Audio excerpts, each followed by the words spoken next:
नागेन्द्रहाराय त्रिलोचनाय भस्मांगरागाय महेश्वराय नित्याय शुद्धाय दिगंबराय मंदाकिनी सलिल चंदन चर्चिताय नंदीश्वर प्रमथनाथ महेश्वराय मंदार पुष्प बहु पुष्प सुपूजिताय तस्मै मकाराय नमः शिवाय।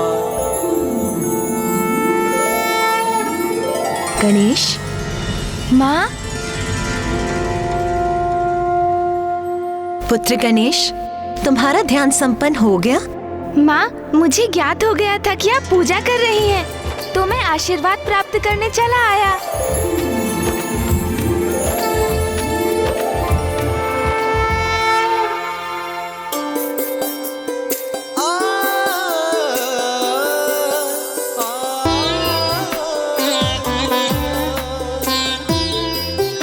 क्या सोच रहे हो पुत्र? माँ, क्या मैं ये पुष्प ले सकता हूँ? अवश्य पुत्र।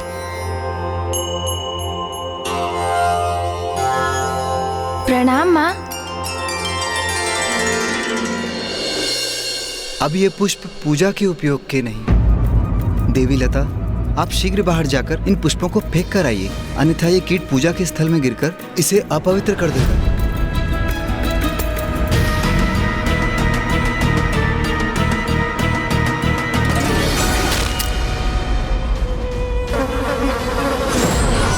सताने में, इनकी पूजा में अवरोध उत्पन्न कर बड़ा आनंद आ रहा है मुझे। श्री गणेश जी की मूर्ति बनाने में असमर्थ क्यों हो रहा हूँ मैं? ये क्या हो रहा है? हमारी पूजा में एक के बाद एक विघ्न उत्पन्न क्यों हो रहा है? स्वामी, विघ्न से विचलित नहीं होंगे हम। पूर्ण श्रद्धा और भक्ति से अपनी पूजा संपन्न करेंगे। किंतु कैसे करेंगे पूजा? मेरे द्वारा बनाया गया गणेश जी का श्री विग्रह बिखर रहा है। पूजा के पुष्पों में कीट है। गणेश जी को हम क्या समर्पित करेंगे? पुष्प नहीं है तो कोई बात नहीं। मैंने गणेश जी के लिए घृत के कुछ लड्डू बनाए हैं और हमारे पास अभी भी कुछ नवीन फल है। गणेश जी को लड्डू और फल अत्यंत प्रिय है, वो उन्हें अवश्य स्वीकार करेंगे। अरे अरे, फल और लड्डू तो मुझे भी अत्यंत प्रिय हैं। आप श्री विग्रह की चिंता कीजिए, तब तक मैं स्थल को स्वच्छ कर लेती हूँ। फिर जो भी हमारे पास होगा उसी से हम अपनी पूजा संपन्न कर लेंगे।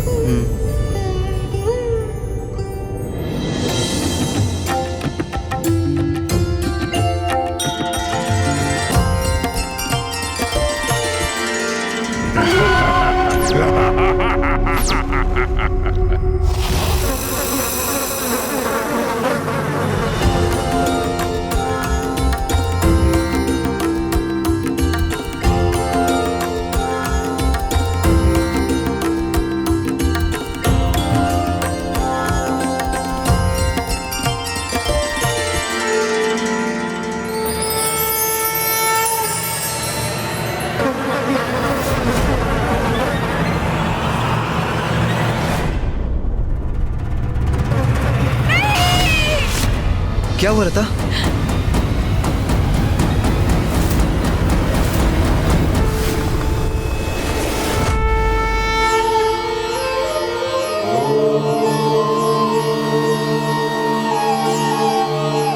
प्रणाम पिताश्री।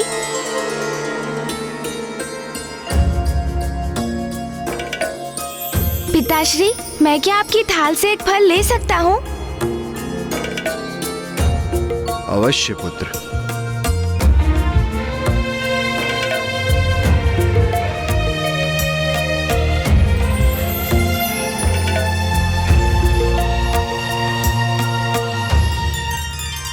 गणेश, क्या तुम ये लड्डू और फल आगे के लिए शेष रख रहे हो? हाँ पिताश्री, आप कुछ ऐसा ही समझ लीजिए। प्रणाम पिताश्री।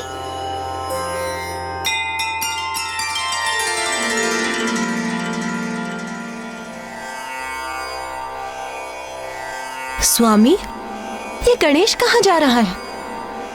अपना दायित्व निभाने, भगवान के रूप में अपने भक्तों की रक्षा करने।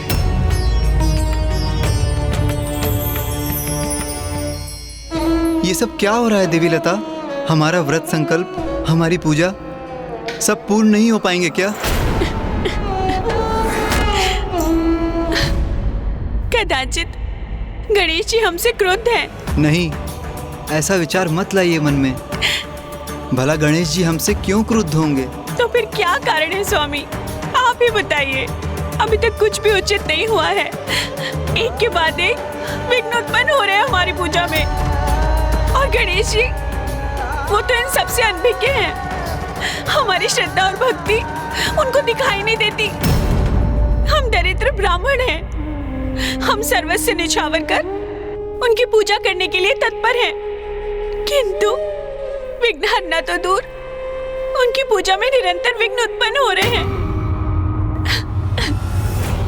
ओहो गणेश जी, देखिए आपके भक्त तो आपसे निराश हो रहे हैं और ये दशा मात्र इनकी नहीं, आपके प्रत्येक भक्त की होगी।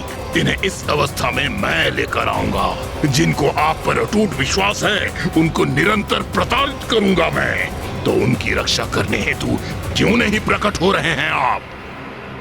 अब जब पूजा का मुहूर्त बीत चुका है तो ये पूजा निरर्थक हो गई। हमारा व्रत संकल्प, हमारी आस्था सब व्यर्थ हो गया। नहीं नहीं, अभी सब कहाँ नष्ट हुआ। ये तुम्हारे द्वारा गढ़ी गणेश जी की मूर्ति मेरी दृष्टि को खटक रही है। उसे भी नष्ट करना चाहिए मुझे।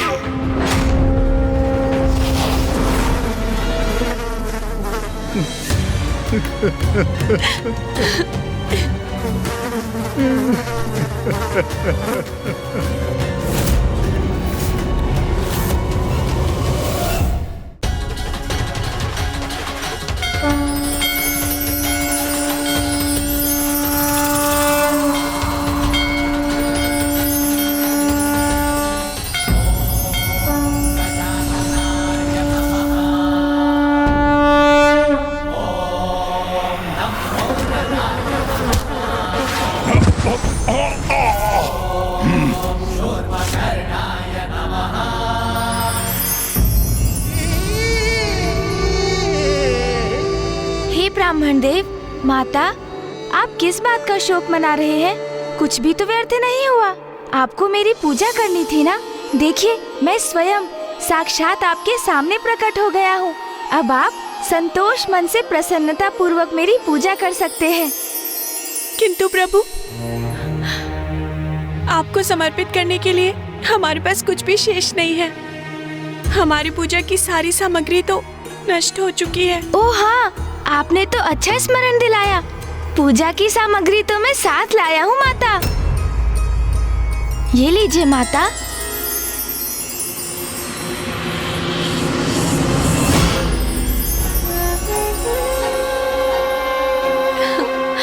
मेरे लिए तो मेरे भक्तों की श्रद्धा ही पर्याप्त है, किंतु मुझे ज्ञात है पूजा में भगवान को भोग भी चढ़ाया जाता है। तो समझ लीजिए, ये सभी सामग्री आपकी पूजा के लिए मेरी माँ और पिताश्री की ओर से भेंट है। स्वयं महादेव और माता पार्वती के कृपा के पात्र बनकर हम कृतार्थ हो गए।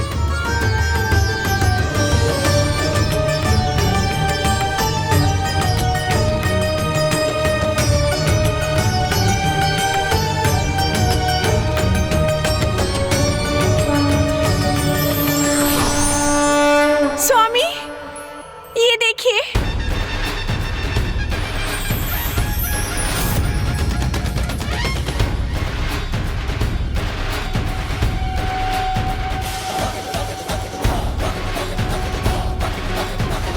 तो ये गजमुख है महादेव पुत्र गणेश। ये तुच्छ बालक मेरी योजना पे पानी फेर दे, ये मैं कदापि स्वीकार नहीं करूंगा। अब तो भगवान गणेश का उनके भक्तों के समक्ष वध करके अत्यंत भयंकर बाधा उत्पन्न करूंगा पूजा में मैं। मेरे भक्तों पर कोई आँच नहीं आने दूंगा मैं। संकट कैसा भी क्यों ना हो, उसे उनसे सदा दूर करूंगा मैं। संकट में भक्त नहीं, अब उनके भगवान होंगे। दुर्बुद्धि की कुबुद्धि से उत्पन्न हुई युक्ति अब शीघ्र सफल होगी। प्रथम पूज्य गणेश जी।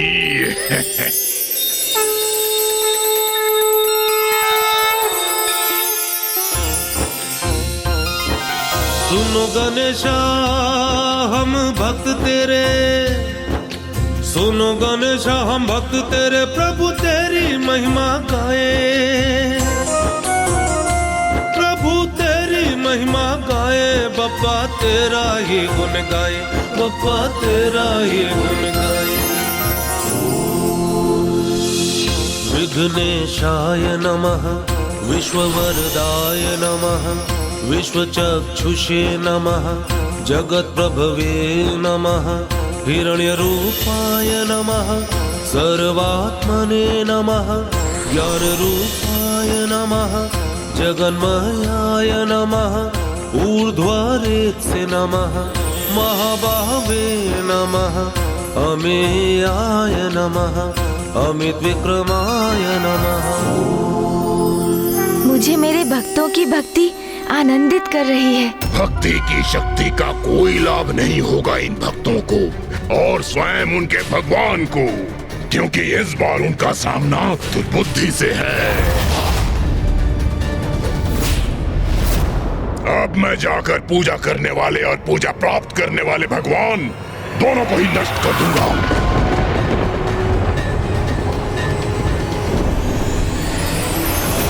वेद्याय नमः, महाकालाय नमः, विद्यानिधये नमः, अनामयाय नमः, सर्वज्ञाय नमः, ओम शान्ताय नमः, गजास्याय नमः, चित्तेश्वराय नमः, विगज्वलाय नमः, विश्वमूर्तये नमः, अमेयात्मने नमः। महादेव पुत्र गणेश, जैसी अपेक्षा थी वैसे ही किया तुमने।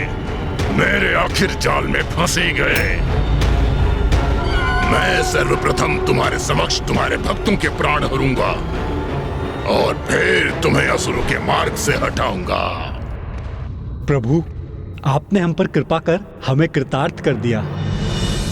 मैं आ रहा हूँ गणेश, तुम्हें तुम्हारी मृत्यु से भेंट कराने।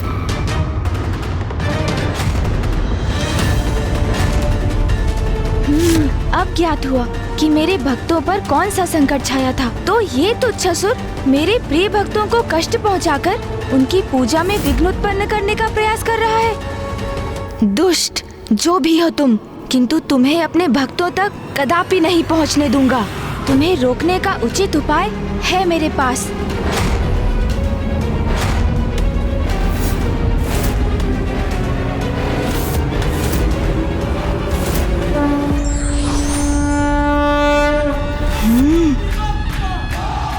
जब तक मैं अपने भक्तों की पूजा स्वीकार करता हूँ, तब तक मेरा दूसरा प्रतिरूप योद्धा गणेश इस उद्दंड असुर को उचित पाठ पढ़ाएगा।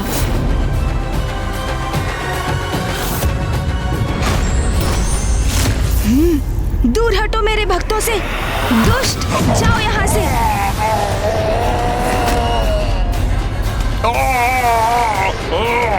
गणेश के एक ही आघात से कहाँ उड़ा जा रहा हूँ मैं। अब यहाँ लौटने का दुस्साहस भी मत करना दुष्ट। ओम नमः शिवाय।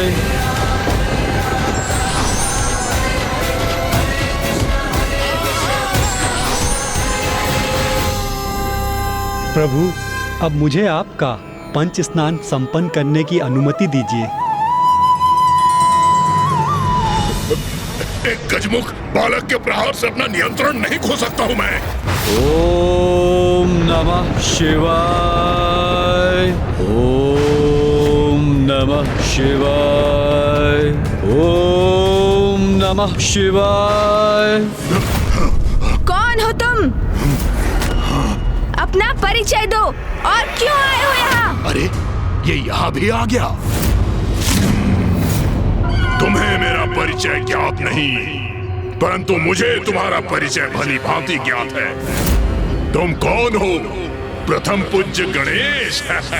तुम्हारा नाम मुझसे अज्ञात अवश्य है, किंतु ये तो स्पष्ट है कि एक भीरू असुर हो तुम। भीरू, क्योंकि पीछे से वार करना, वो भी निर्दोष असहाय ब्राह्मण दंपत्ति पर।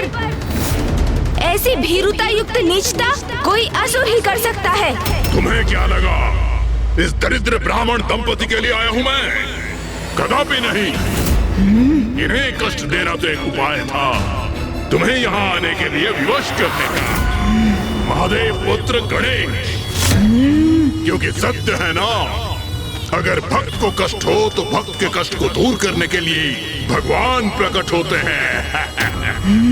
अब तुम यहाँ प्रस्तुत हो ही गए हो तो ये भी भली भांति समझ लो प्रथम पूज्य गणेश, तुम्हारा काल दुर्बुद्धि हो मैं, दुर्बुद्धि हो मैं, दुर्बुद्धि हो मैं। ओम नमः शिवाय, ओम नमः शिवाय। मैं हूँ वो एकमात्र असुर जो शुंभ के साथ युद्ध में देवी कौशिकी द्वारा समस्त असुरों के संहार के पश्चात शेष है। और मैं शेष क्यों रहा, इसका कारण ज्ञात है तुम्हें? मेरे जीवन का उद्देश्य है उस कार्य को पूर्ण करना जो शुंभ और निशुंभ ने आरंभ किया था, देवताओं पर असुरों की विजय। शुंभ निशुंभ जैसे अति बलशाली असुर कुमार्ग का चयन करने के कारण ही माँ से दंडित हुए, उनका संहार किया माँ ने।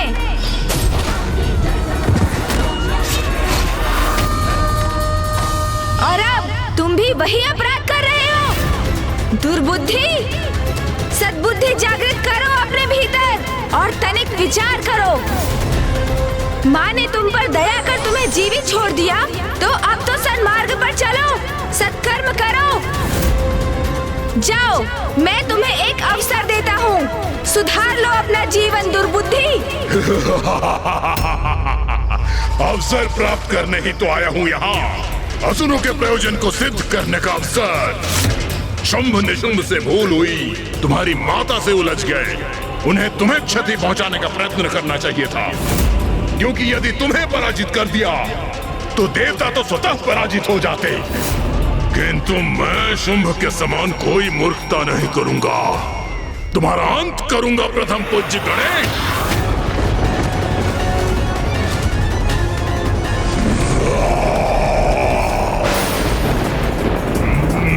भूमि में इतना कंपन क्यों है?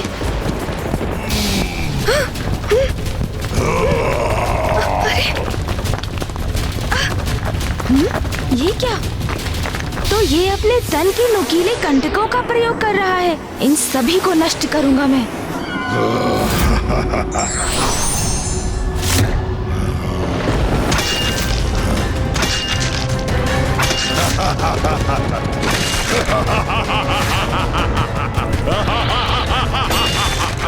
कितने भी प्रहार कर लो गणेश, इन्हें कोई क्षति नहीं पहुंचा सकोगे। मेरे नुकीले कंटक तुम्हें घेर कर बंदी बना लेंगे।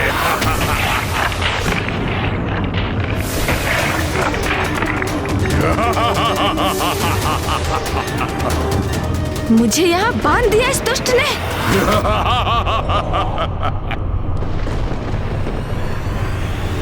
क्या हुआ गणेश, मेरे इस विशेष कारागार में बंदी बनकर आनंद आ रहा है? अभी तो ये मात्र आरंभ है, बहुत कुछ शेष बाकी है।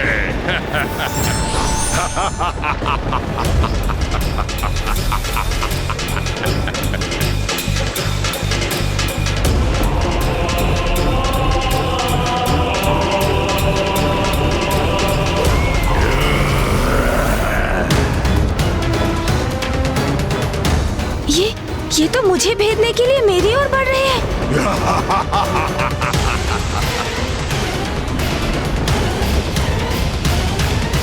प्रथम पूज्य गणेश, अब कुछ ही क्षणों में मेरे नुकीले कंटक तुम्हारे तन को छलनी कर देंगे। अब तुम्हारे अंत से पूर्ण होगा मेरा प्रतिशोध। देवी कौशिकी ने मेरे संपूर्ण समुदाय का अंत किया था, तो अब मैं तुम्हें छीन लूंगा देवताओं से। तुम जिनके संरक्षक हो, तत्पश्चात मैं उन पर ऐसा आक्रमण करूंगा जिनकी चित्कार से संपूर्ण ब्रह्मांड गूंज उठेगा।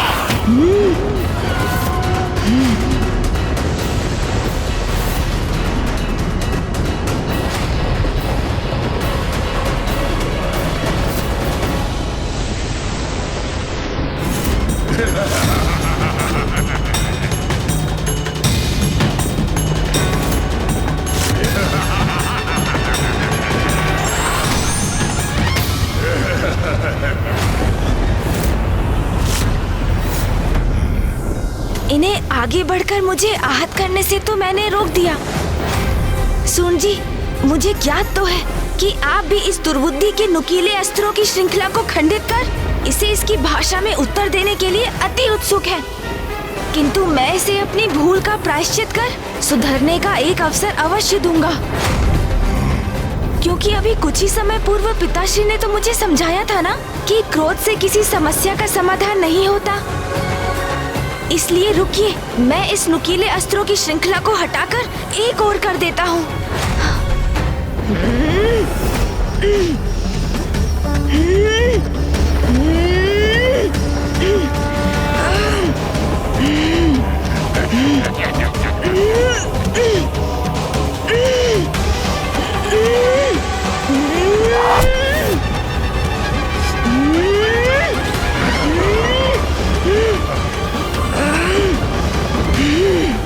वाह वाह, लाल रंग इसका प्रमाण है कि मैं सफल हो रहा हूं। अवश्य मेरे नुकीले कंटकों ने गणेश के तन को आहत कर दिया, जिसके कारण उसके तन से रक्त बह रहा है। अर्थात मैं विजयी हो गया, गणेश का अंत कर दिया मैंने।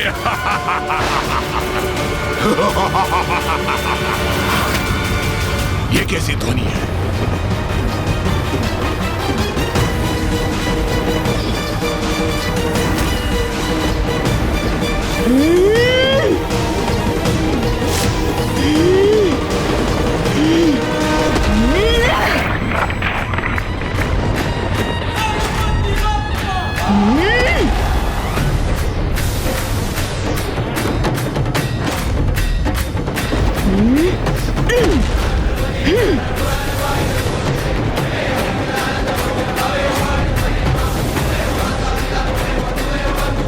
अरे, ये मेरे ही नुकीले कंटक मेरी ओर बढ़ रहे हैं।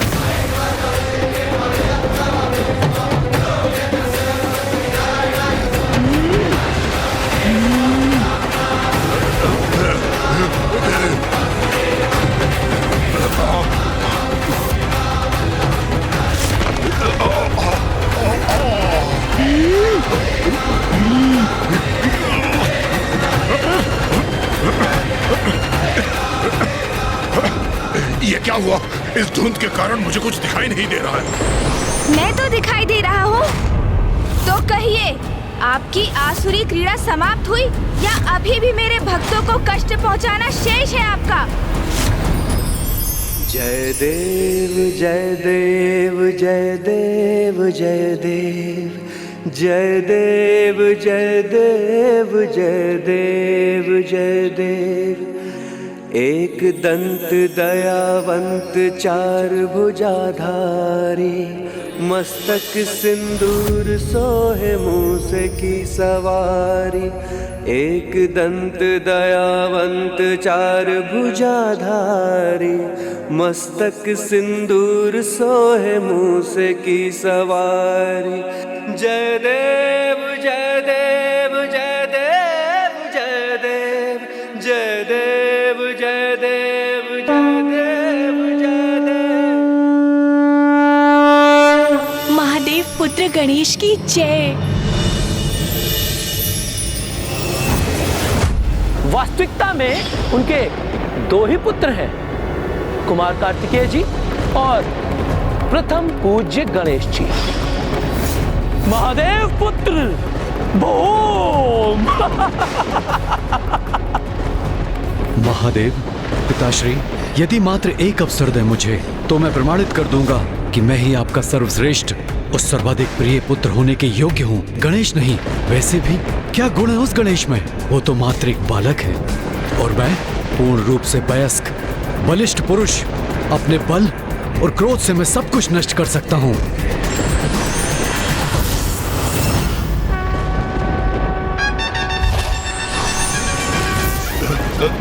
तुम अंत करोगे मेरा, तुम।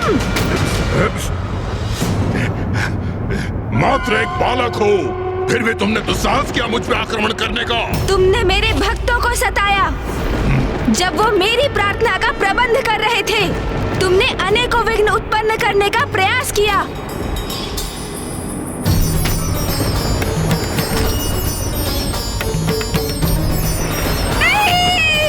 और जिसके दंड स्वरूप अब मैं तुम्हारा अंत करूंगा दुर्बुद्धि, अंत करूंगा तुम्हारा।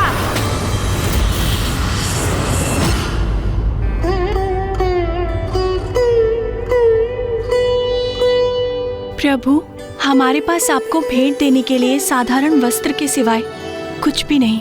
कृपया इसे स्वीकार कीजिए प्रभु। तुम्हारे दुष्कृत्य के लिए उचित उपहार है मेरे पास दुर्बुद्धि। स्वीकार नहीं करोगे? ये तुम्हारे लिए उचित दंड होगा।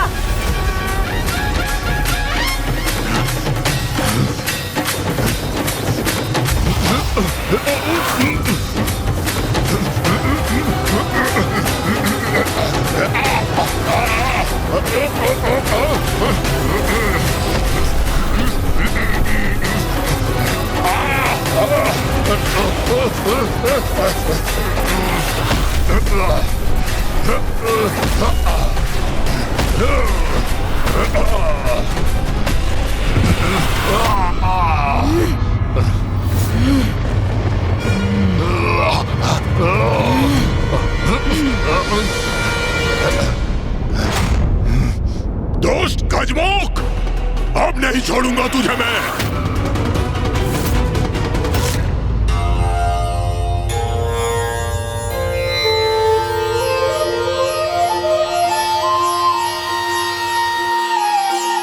प्रभु, अष्टगंध प्रस्तुत है।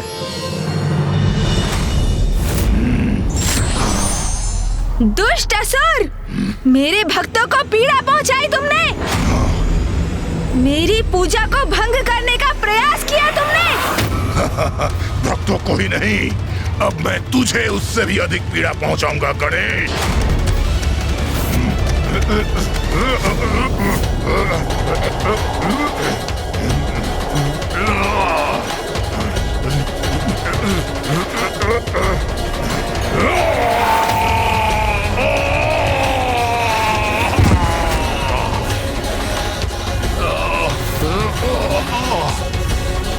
ये दुष्ट गजमुख बार बार मुझ पर भारी कैसे पड़ रहा है?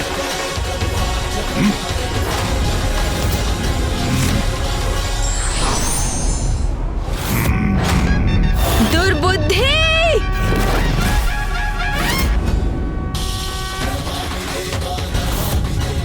ये तो अति प्रचंड प्रहार करने के लिए आगे बढ़ रहा है।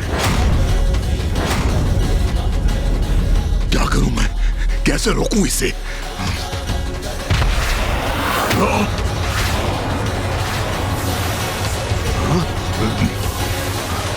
अब अपनी रक्षा कैसे करूं मैं?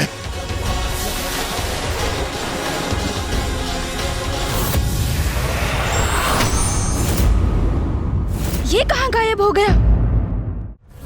ये अचानक कहाँ गया ये दुष्ट असुर? दुर्बुद्धि, कहाँ गए तुम? कहाँ छिप गए हो तुम? दुर्बुद्धि हूं मैं गणेश। मुझे पराजित करना इतना सरल नहीं, क्योंकि मेरी कुबुद्धि में अनेकों युक्तियां हैं। अब मैं अपने इस रूप में विष डंक का आघात करूंगा तुम पर।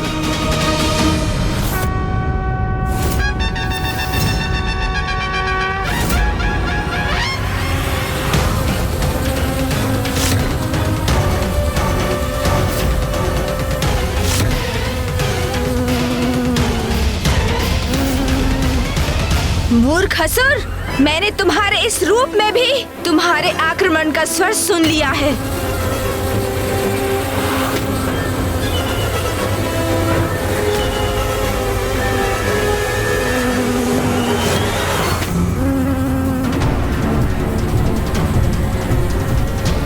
इसने मेरा वार पुनः विफल कर दिया।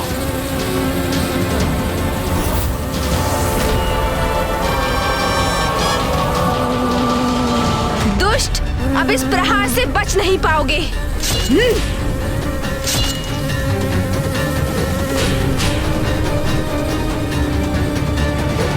इसने पुनः आहत किया मुझे।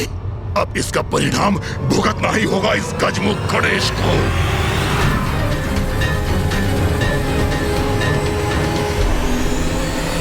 अवश्य अंत करूंगा मैं इस दुष्ट का।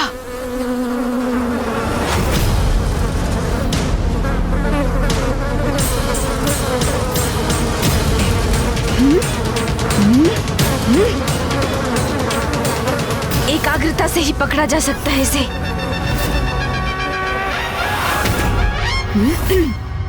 बस दुर्बुद्धि, अब बहुत हुई तुम्हारी क्रीड़ा।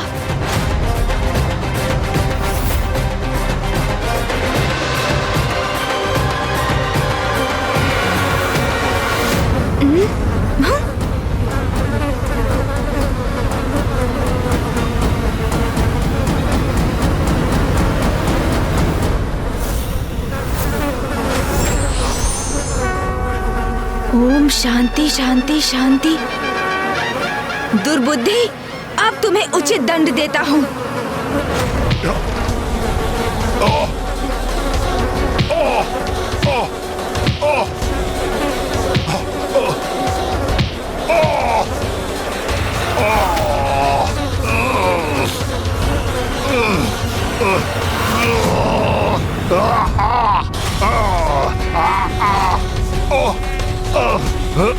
पुत्र, गजमुख बालक, छोड़ो मुझे।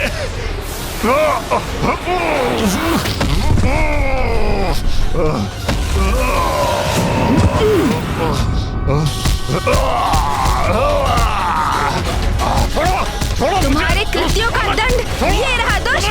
छोड़ो मुझे। अब तुम्हें कदापि नहीं छोड़ूंगा मैं।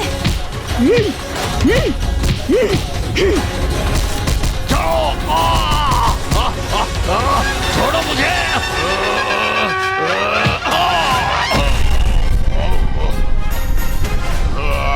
दूसरों को कष्ट देने में बहुत आनंद आता है ना तुम्हें? अब स्वयं कष्ट में हो तो कैसा प्रतीत हो रहा है दुर्बुद्धि? अपने नुकीले कंटकों से मेरे भक्तों को पीड़ा देने का दुस्साहस किया था ना तुमने? तो लो, अब उसका परिणाम सहो।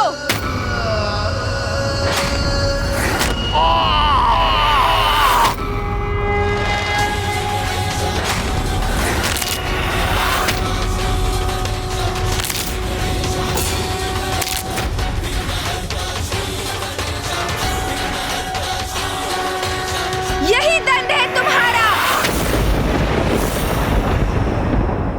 मैंने तुम्हारे तन के सभी नुकीले कंटक छीन लिए हैं तुमसे।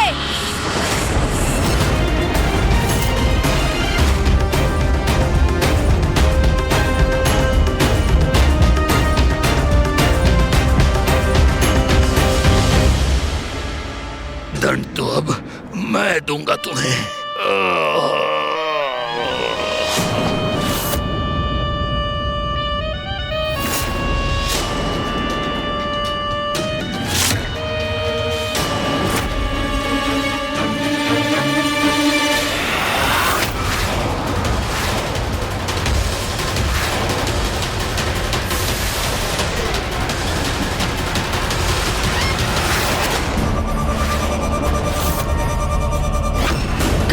निर्लज्ज असुर, तुम जीवित रहने के योग्य ही नहीं।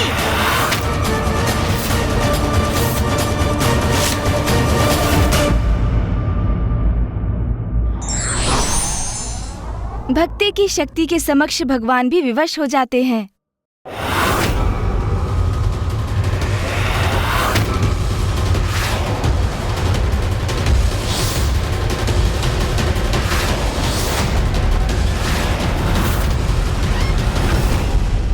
निर्लज्ज असुर, तुम जीवित रहने के योग्य ही नहीं।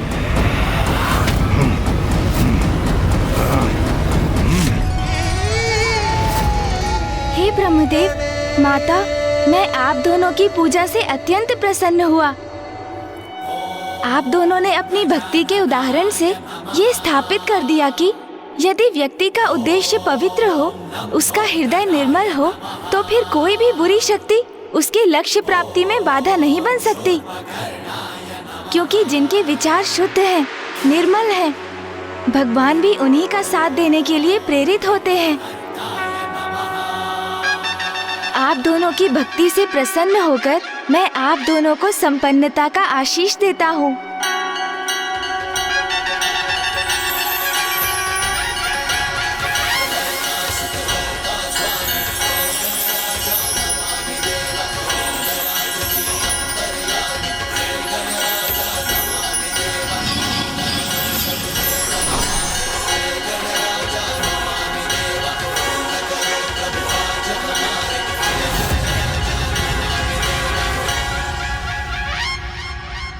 ये सभी तो मात्र सांसारिक वस्तुएं हैं। जीवन में सुख पाने के लिए इन्हें प्राप्त करना आवश्यक भी है, किंतु भोग के इन वस्तुओं से अत्यधिक मोह करना उचित नहीं। आप दोनों इनका आनंद उठाते हुए भी अपनी भक्ति और निष्ठा को सदा बचाकर रखिएगा, क्योंकि मनुष्य जीवन का परम लक्ष्य तो मोक्ष की प्राप्ति है, और जो भगवान की भक्ति से ही संभव है। मेरा आशीष सदैव आपके साथ है, किंतु मुझे अब यहाँ से प्रस्थान करना होगा माता। आप दोनों का कल्याण हो।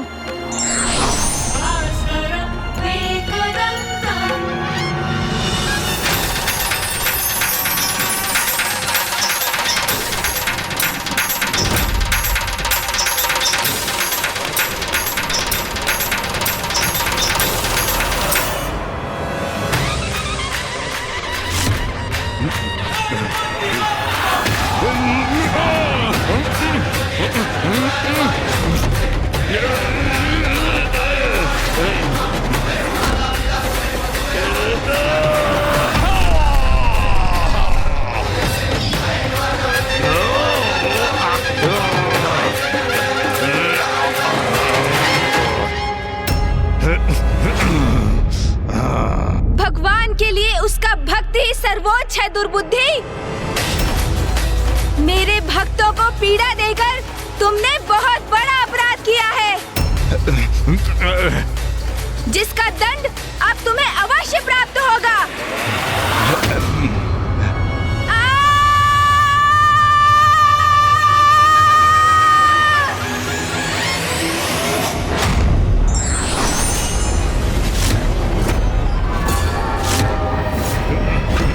नहीं नहीं नहीं,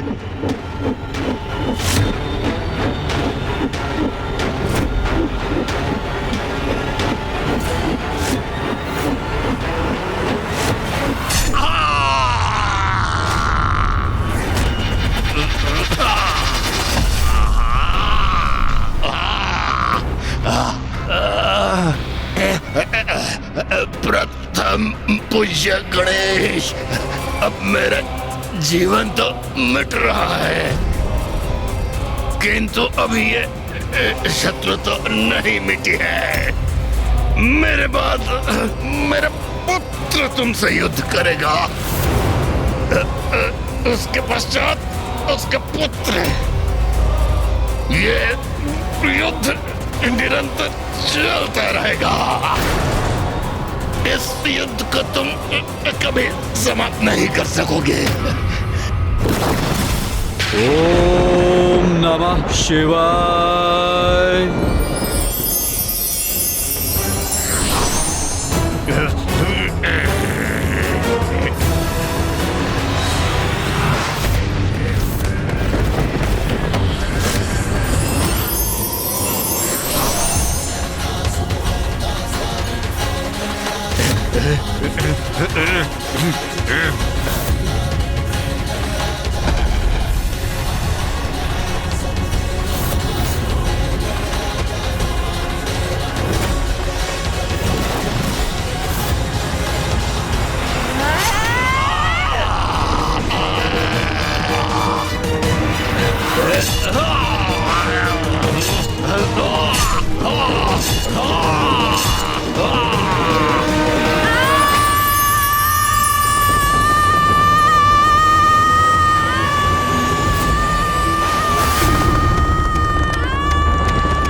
गणेश का क्रोध अपने चरम पर पहुंच गया है।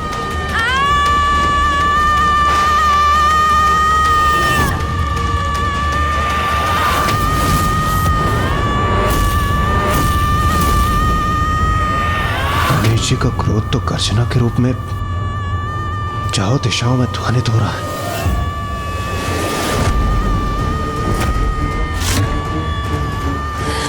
नाथ, गणेश इतना क्रोधित क्यों है? मैं विनती करती हूँ, आप वहां जाइए और गणेश को शांत करने का उपाय कीजिए।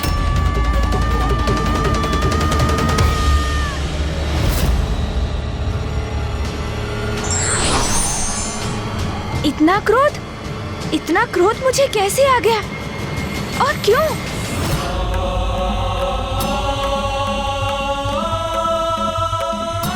मुझे क्रोध के इस आवेग को थामना होगा। फूफा जी यहाँ हैं, वो अवश्य यहाँ शांति स्थापित कर देंगे। पुत्र गणेश, शांत हो जाओ पुत्र। इतने क्रोधित क्यों हो तुम? ओम नमः शिवाय। मैं सभी को गणेश के विरुद्ध कर दूंगा। मैं गणेश को ऐसा कृत्य करने पर विवश कर दूंगा कि सभी उसको आयुक्त महादेव पुत्र मान लें, जैसे अभी तक मैं रहा हूं।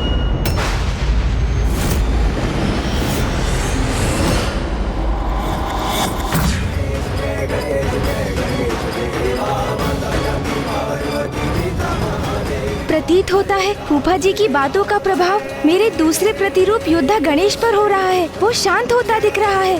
पुत्र गणेश, इतना दुस्साहस कि कोई मेरा सामना करे, मेरे समक्ष आकर मुझे टोके, इसका दंड अवश्य मिलेगा आपको।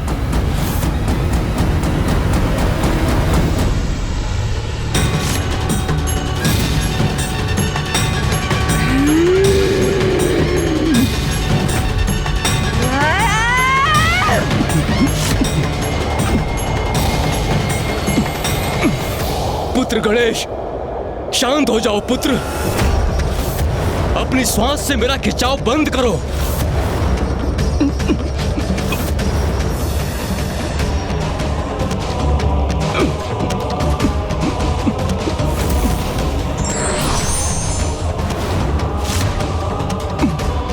ये हो क्या रहा है? गणेश जी ब्रह्मदेव को अपने भीतर क्यों खींच रहे हैं? गणेश जी अपने विकराल योद्धा रूप में ये कैसा अनर्थ करने जा रहे हैं? सृष्टि के रचयिता हैं ब्रह्मदेव। यदि उन पर संकट आया तो समस्त सृष्टि पर संकट आएगा।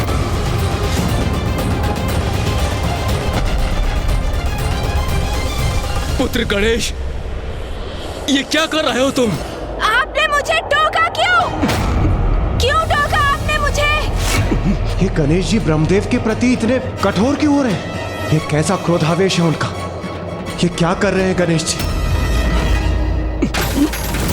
गणेश ने तो जैसे निश्चय कर लिया है, वो शांत नहीं होगा। मेरा क्रोध अभी शांत नहीं होने वाला।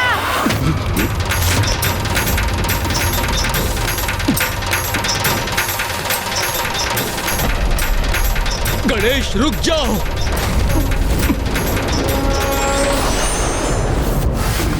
पुत्र गणेश, ब्रह्मदेव को मुक्त कर दीजिए, अन्यथा अनर्थ हो जाएगा। नहीं करूंगा, कदापि नहीं करूंगा।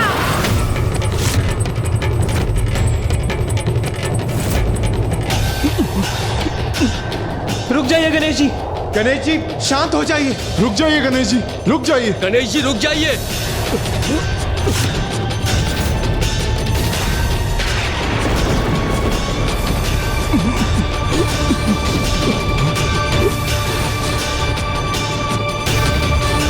यदि गणेश की सूंड ने मुझे अपने भीतर खींच लिया तो मैं इस अनंत अंधकार में समाहित हो जाऊंगा।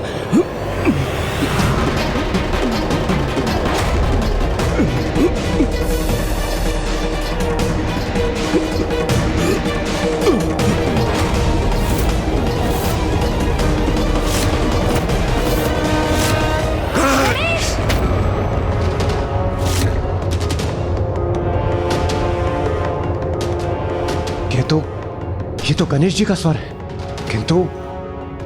किंतु गणेश जी ने तो कुछ कहा ही नहीं। तो फिर ये स्वर किसका है?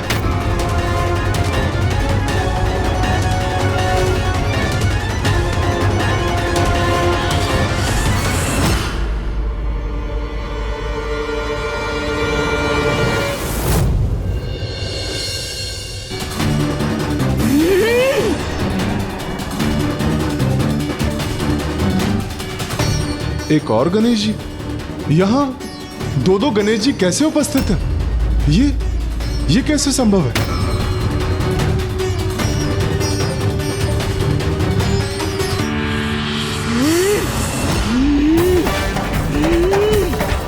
गणेश, गणेश, शांत हो जाओ। ये क्या हो गया है मुझे? क्रोध के ऐसे भीषण आवेग में क्यों बहा जा रहा हूँ मैं? नहीं, मुझे शीघ्र कुछ कर इस क्रोध के उन्माद, अन्यथा जिस किसी शक्ति के भी प्रभाव में हूँ मैं, उससे स्वयं को मुक्त होना होगा।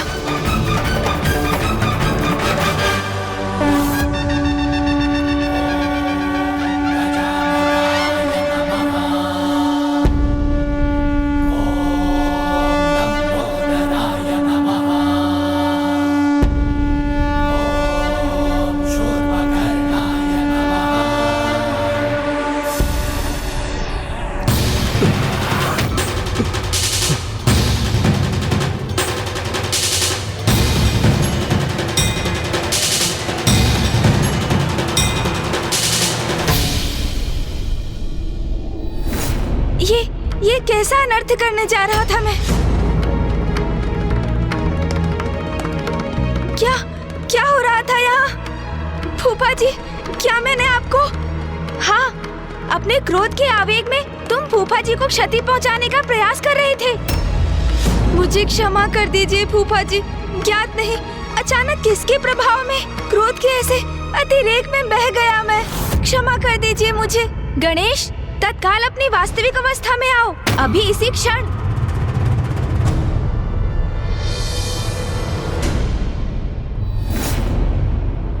गणेश जी, आप दो रूप में प्रकट हो गए, और क्यों? सूर्यदेव, मेरे भक्तों ने मेरी पूजा का संकल्प किया था, किंतु असुर दुर्बुद्धि उनके संकल्प में विघ्न उत्पन्न कर रहा था, तो मैं वहीं अपने भक्तों के साथ रुक गया, जिससे वो निर्विघ्न अपनी पूजा संपन्न कर सके। किंतु मेरा विकराल योद्धा स्वरूप इस संकट को मिटाने के लिए, दुर्बुद्धि का अंत करने के लिए यहाँ प्रस्तुत हुआ।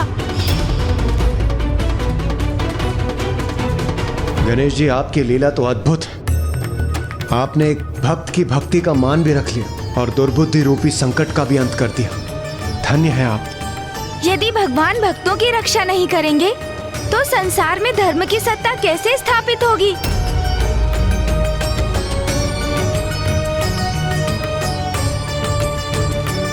गणेश जी, अब जब दुर्बुद्धि का अंत हो ही चुका है तो आप दोनों पुनः एक ही कर क्यों नहीं हो जाते? वायुदेव, ऐसा संभव नहीं, क्योंकि एक समस्या है।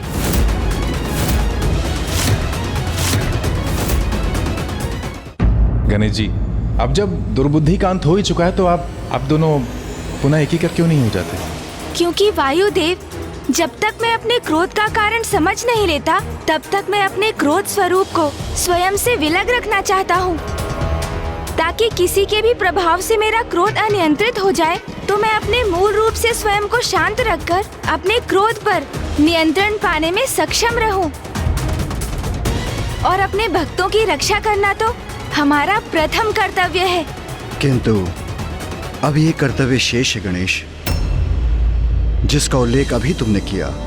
तुम्हारे भीतर अचानक उत्पन्न होने वाले क्रोध का स्रोत शीघ्र ज्ञात करना भी अति आवश्यक है। पिताश्री, आप इसकी चिंता मत कीजिए, ये तो मैं स्वयं करने जा रहा था। उचित है पुत्र, आत्मचिंतन से ही अपने कार्यों का उचित मूल्यांकन करने में सक्षम होते हैं। अपनी भूलों को समझकर अपने दोषों का निवारण करने के लिए प्रेरित होते हैं। इसलिए मैं तुम्हें आत्मचिंतन के लिए एकांत में छोड़ता हूँ। फूफा जी, मुझे अपने कृत्य के लिए ग्लानि कम होगी यदि? पुत्र, तुम्हें ग्लानि करने की कोई आवश्यकता नहीं है, मैं तुम्हें क्षमा कर चुका हूँ। फूफा जी, वास्तविकता में मेरा अनुरोध तो ये था कि आप माँ से इस विषय में कुछ ना कहें, अन्यथा वो मुझे कहीं मेरे प्रिय भोजन मोदक से वंचित ही ना कर दे।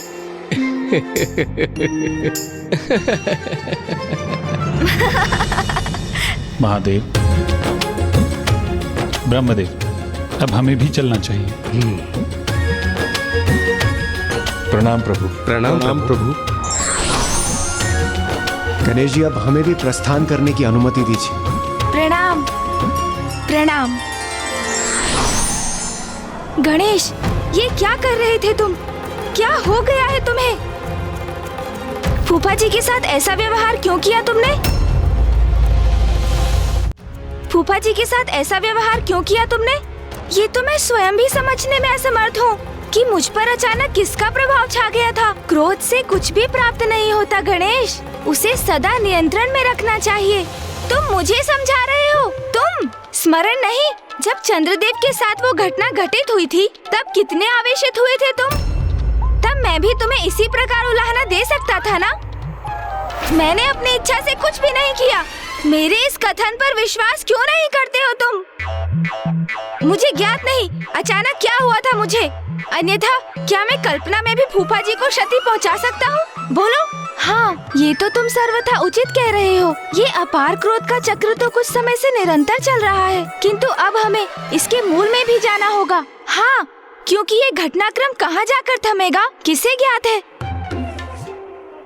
कल चंद्रदेव पर तुमने क्रोध किया, आज मैं क्रोधवश फूफा जी को ही निगलने चल दिया, तो कल तुम मामा जी को अपना आहार बनाने भी पहुंच सकते हो।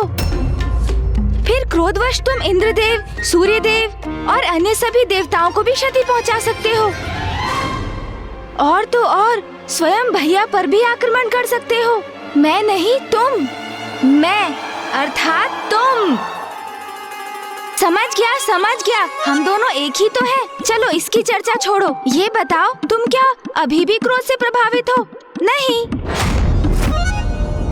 ये क्या कर रहे हो तुम? और क्या, तुम्हारे क्रोध को जागृत करने का प्रयास कर रहा हूँ। कहो, क्रोध आया तुम्हें? अब मैं भी तुमसे वही प्रश्न करता हूँ, क्यों क्रोध आया तुम्हें? नहीं, ऐसे तो हम दोनों को ही क्रोध का आभास नहीं हुआ, तो इसका अर्थ है हमारे क्रोध के मूल में कुछ और है और इसका रहस्य शीघ्र ज्ञात करना होगा हमें। वो तो है, किंतु ये हम कैसे ज्ञात करेंगे?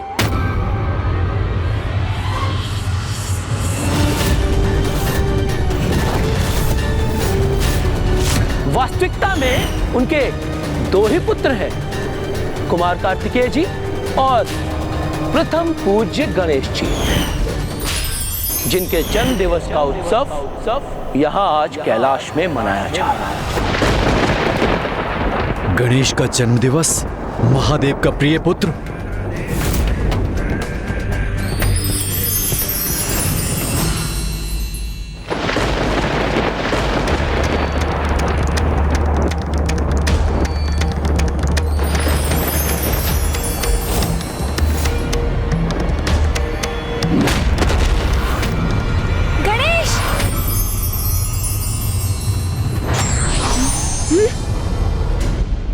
मुझे पूछ रहे थे ना, क्रोध का आभास हुआ क्या?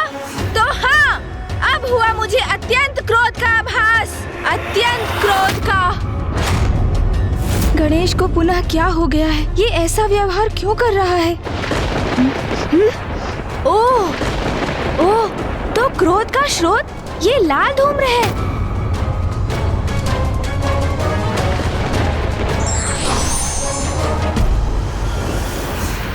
और ये धूम्र तो आकाश मार्ग से अवतरित हो रहा है, जहाँ आकाश इसके प्रभाव से रक्तवर्णीय हो गया है।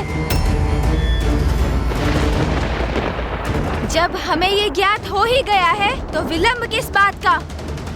हमें यथाशीघ्र वहाँ पहुँचना चाहिए। जो भी इस क्रोध का कारण है, अब वही इसके परिणाम का भागी बनेगा। मैं तो उसे मसलने के लिए आतुर हो रहा हूँ।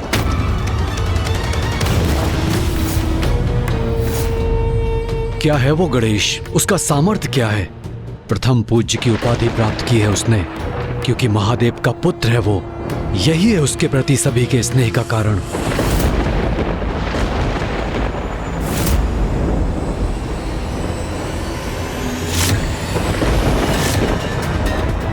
किंतु मैं भी तो महादेव पुत्र हूँ, तो मैं अपना अधिकार अवश्य लूंगा। वो सब छीन लूंगा गणेश से, जो उसे प्राप्त है। उसके पिता का स्नेह, उसका उच्च पद, देवताओं में उसका स्थान। गणेश, अभी मेरे प्रकोप से सामना कहाँ हुआ है तुम्हारा? ये जिसका भी दुष्कृत्य है उसे अब उचित दंड दूंगा मैं।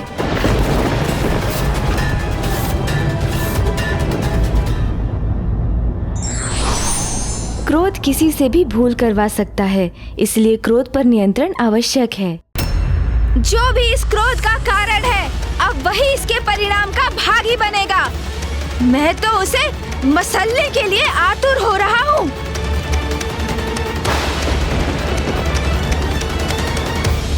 किंतु वो स्थान तो बहुत दूर प्रतीत हो रहा है। समय से मैंने एक टोकरी मोदक तक नहीं चखे। ऐसे में वहाँ जाऊंगा कैसे? मूषक जी को बुलाता हूँ। मूषक जी, मूषक जी, ये जिसका भी दुष्कृत्य है उसे अब उचित दंड दूंगा मैं। प्रभु, प्रभु, मैं आ गया प्रभु।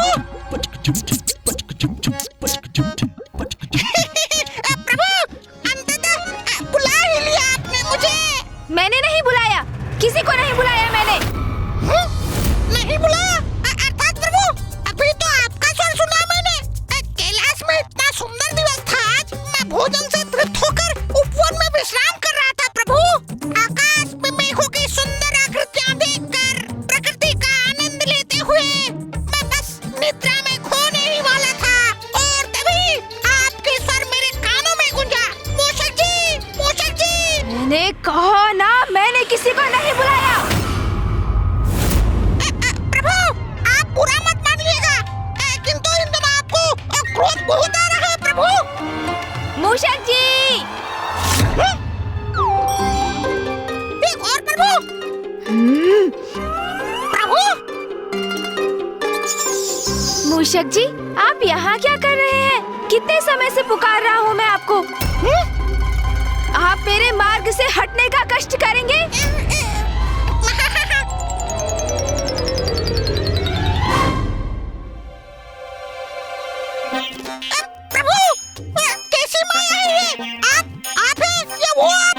मूषक जी, हम दोनों ही मैं हूँ। अब चलिए, शीघ्र हमें कहीं पहुँचना है। मैं आपको मार्ग में सब कुछ समझा दूंगा। उचित है प्रभु, जैसे आपकी आज्ञा। हाँ मूषक जी, अब शीघ्रता कीजिए। आइए प्रभु, विराजिए।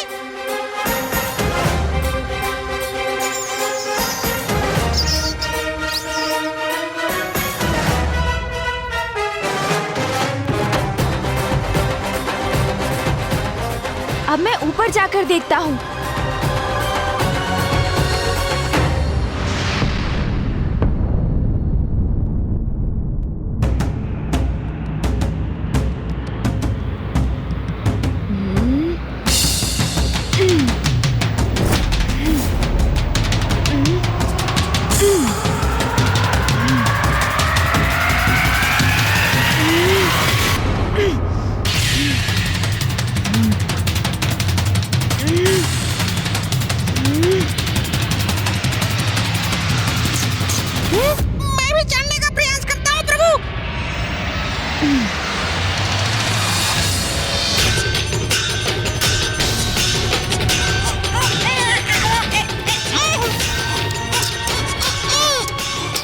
मूषक जी,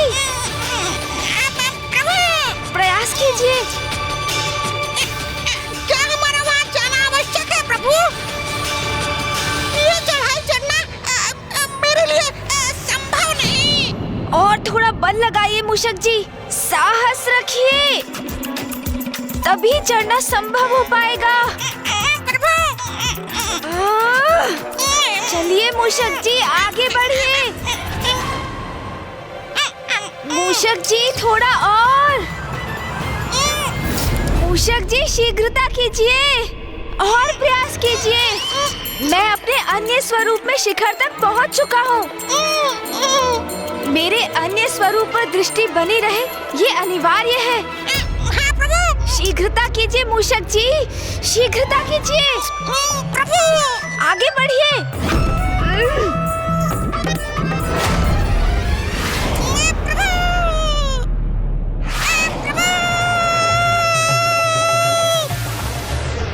अरे अरे मूषक जी,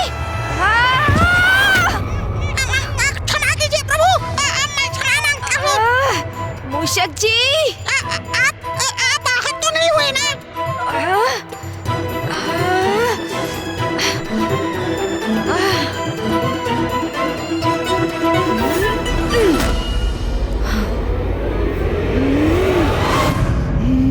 मूषक जी को उलाहना मत दो, इसमें उनका कोई दोष नहीं है।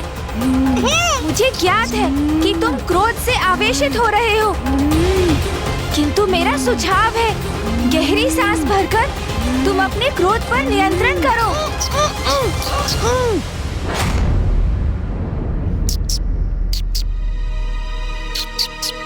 स्मरण रखना, हम तुम्हारे क्रोध से उस स्रोत तक पहुंचना चाहते हैं। इस क्रोध को स्वयं पर हावी मत होने दो, क्योंकि ये क्रोध तुम्हारा मूल स्वभाव नहीं है।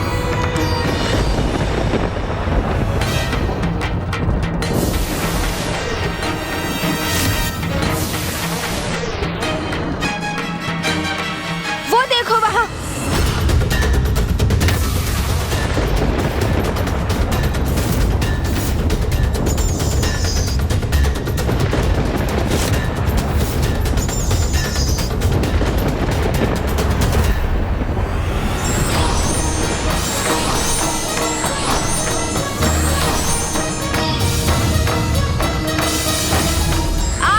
मनोहर रूप पर जिसकी भी दृष्टि पड़ेगी चंद्रदेव, वो कलंकित हो जाएगा।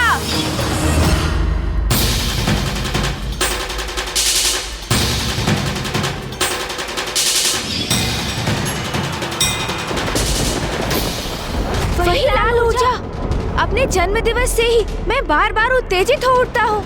हाँ, मुझे भी बड़ा विचित्र आभास हुआ, जैसे कोई बाहरी ऊर्जा मेरे भीतर प्रवेश कर रही है। प्रतीत होता है कि जो हमारे क्रोध के मूल में ऊर्जा है, हमें उसका स्रोत प्राप्त हो गया है। जो भी हो, मैं तो बस इतना चाहता हूँ कि मुझे एक ही समय पर प्रभु के इन दोनों रूपों का वाहन ना बनना पड़े। जब हम इस स्रोत तक पहुँच ही गए हैं, तो आगे बढ़कर इसका निरीक्षण भी कर लेते हैं। उचित कहा तुमने।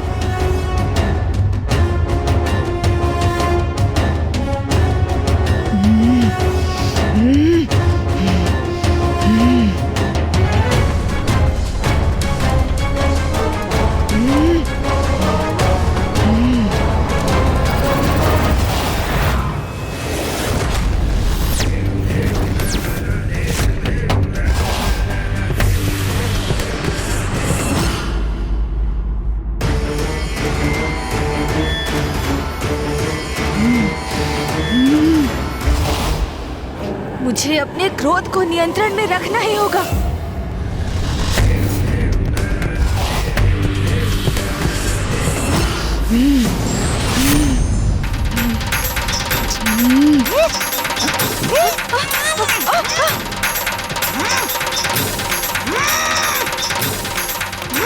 मूषक जी, क्या हुआ? अब मूषक जी कैसे उत्तेजित हो गए?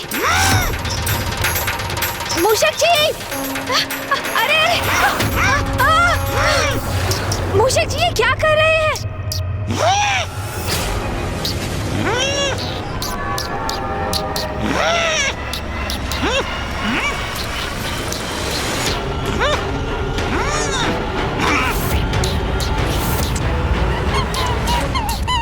मूषक जी, प्रतीत होता है आप भी किसी के प्रभाव में आकर अपना मूल स्वभाव खो बैठे हैं। इस खरे को क्षति मत पहुंचाइए मूषक जी, जाने दीजिए इसे। मूषक जी, यदि आपने इस निरीह प्राणी को तनिक भी क्षति पहुंचाई, तो आप अपने संपूर्ण जीवन में स्वयं को क्षमा नहीं कर पाएंगे। इसलिए अपने नेत्र बंद कीजिए, गहरी श्वास लेकर अपने क्रोध को शांत कीजिए और जाने दीजिए इस वंचर खरे को।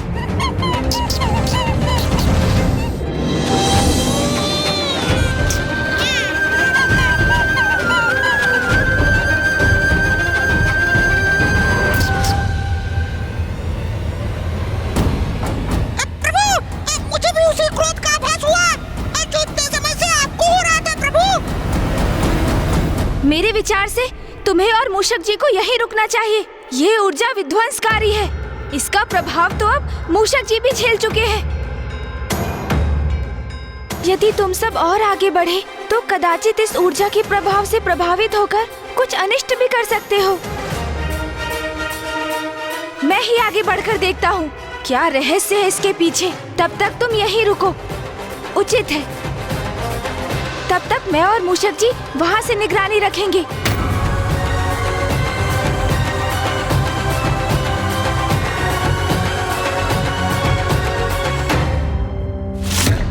ओम नमः शिवाय। ओम नमः शिवाय। ओम नमः शिवाय। ओम नमः शिवाय। ओम नमः शिवाय। ओम नमः शिवाय। ओम नमः शिवाय। ओम नमः शिवाय।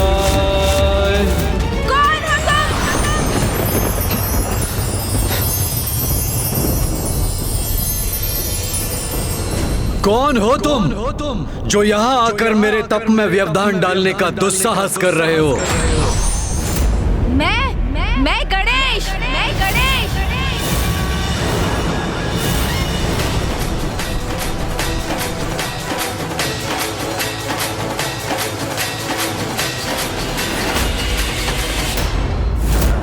वास्तविकता में उनके दो ही पुत्र हैं, कुमार कार्तिकेय जी और प्रथम पूज्य गणेश जी। अच्छा, तो तुम हो गणेश? तुमसे पूर्व मैंने प्रश्न किया था, बताओ कौन हो तुम?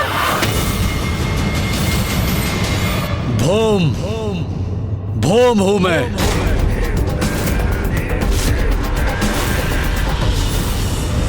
ये कौन है जिनका व्यक्तित्व एक अनोखी दिव्य दीप्ति से प्रकाशित है, जिनका रंग रूप इतना मनोहर और आकर्षक है, जिनके मुख पर क्रोध अवश्य है किंतु दुष्टता नहीं, इनकी लाल ऊर्जा के उत्पात से हम त्रस्त अवश्य हैं, किंतु इनके भीतर छिपी सकारात्मकता का भी आभास हो रहा है मुझे।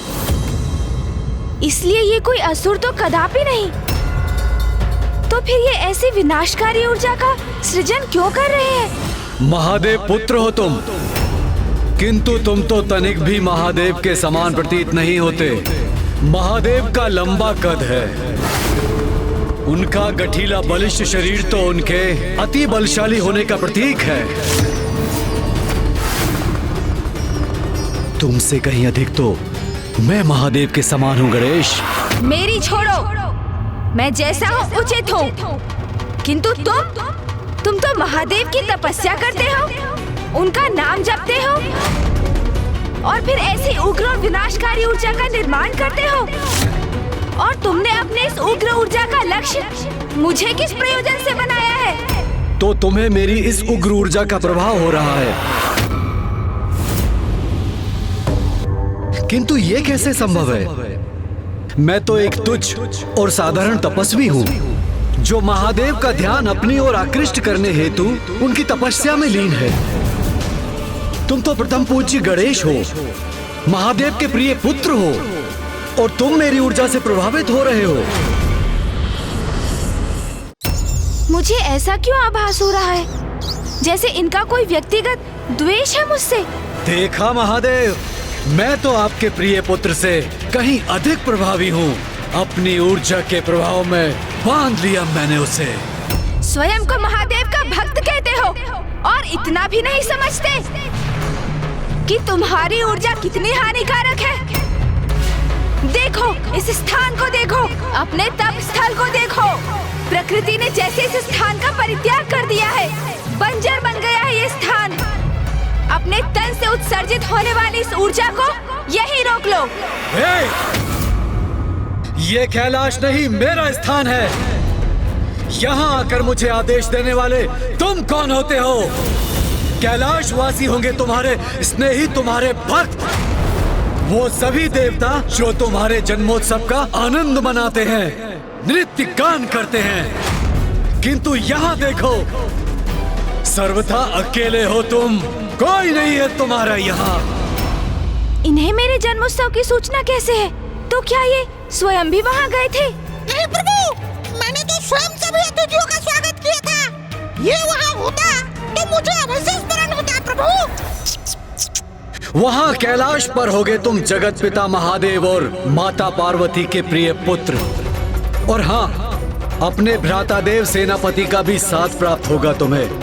किंतु यहाँ तुम मात्र और मात्र गणेश हो। किया होगा तुमने बड़े बड़े असुरों का संहार। और हाँ, अपनी चतुराई से सर्वाधिक बुद्धिमान असुरों को भी अपनी बुद्धि से पराजित किया होगा तुमने। ये भी ज्ञात है मुझे कि सभी देवताओं को, यहाँ तक अपने भ्राता को भी संसार की परिक्रमा करने में अवश्य पराजित किया है तुमने, जिसके कारण तुम्हें प्रथम पूज्य होने का अधिकार प्राप्त हुआ है। किंतु यहाँ तुम्हें कोई पूजने वाला नहीं है। ये तो आपका अपमान किए जा रहे हैं। और होगे तुम नारायण और ब्रह्मदेव के चहेते। की होगी तुमने कठोर तपस्या ज्ञान प्राप्ति के लिए। और माता से पाए होंगे सभी प्रकार के शक्तिशाली अस्त्र शस्त्र। किंतु स्मरण रखना, जो मेरे शरीर से ऊर्जा प्रवाहित हो रही है वो तुम्हें भी नष्ट करने में सक्षम है। गणेश, अपने क्रोध पर नियंत्रण रखो। शांत हो जाओ। जैसे किसी बवंडर में तीव्र वायु का प्रवाह होता है, उसी प्रकार तुम्हारे भीतर प्रबल क्रोध प्रवाहित हो रहा है। ये तो ज्ञात हो गया था मुझे, किंतु अब मुझे तुम्हारे भीतर अंतहीन ईर्ष्या का भी आभास हो रहा है। ईर्ष्या? क्या प्रभु? प्रभु, क्या है ये ईर्ष्या? मूषक जी, ईर्ष्या तो वो भावना है जो किसी वास्तविक अथवा काल्पनिक अभाव के बोध से उत्पन्न होती है, और जिसका आभास तभी होता है जब हम किसी से अपनी तुलना करते हैं, और हमें इस बात का क्षोभ होता है कि जो अन्य किसी को प्राप्त है और जिससे हम भी योग्य हैं, हम उससे वंचित हैं। किंतु ऐसा क्या है जो मेरे पास है और इनके पास नहीं? प्रभु, मुझे ज्ञात है आपके सूड। क्या मूषक जी? प्रभु, ईर्ष्या का तो कोई भी कारण हो सकता है ना। अब देखिए, आपके पास सूड है, उसके पास नहीं। और ये भी संभव है कि आपके बड़े बड़े लटके कान, उन्हें देखकर इसके भीतर ये भावना उमड़ती हो। ओहो, आप समझा प्रभु। कदाचित मेरे ही कारण ये सब हो रहा है। उसे इस बात की ईर्ष्या है कि मैं आपके साथ हूँ प्रभु, उसके साथ नहीं। ओहो, कितना मूर्ख है वो। मैं अभी जाकर उसे सब स्पष्ट कर देता हूँ प्रभु, समझा देता हूँ उसे। सावधान मूषक जी, उनके पास 4 हाथ हैं और वे एक अत्यंत प्रवीण योद्धा भी प्रतीत होते हैं। किंतु मेरे प्रति इतने ईर्ष्यालु क्यों है ये भौम? कौन है ये और क्या है इनका वास्तविक परिचय? मुझे तो ऐसा प्रतीत हो रहा है कि ये कोई सदात्मा ही है जिसे उनकी ईर्ष्या ने भटका दिया है। कदाचित ये ज्ञात करने के लिए मुझे ही वहाँ जाना होगा, और इससे भी अधिक ये ज्ञात करने कि वो मुझसे इतना क्रोधित क्यों है। प्रभु, मैं तुम्हें एक अंतिम चेतावनी दे रहा हूँ। रोक दो इस ऊर्जा को, अन्यथा क्या करोगे तुम? मेरे बारे में इतना सब कुछ ज्ञात होने पर भी ये प्रश्न तो मुझसे पूछ रहे हो। मेरे सभी प्रश्नों के उत्तर इस पुरुष की पहचान से ही उजागर हो सकते हैं कि कौन है ये।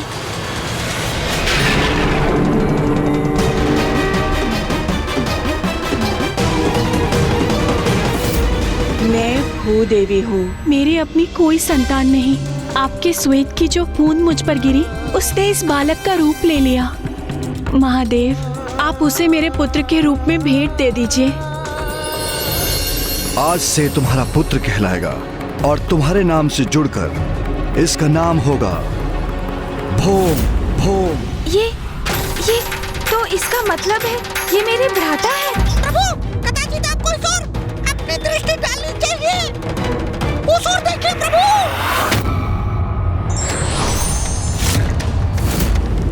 बस इतना ही।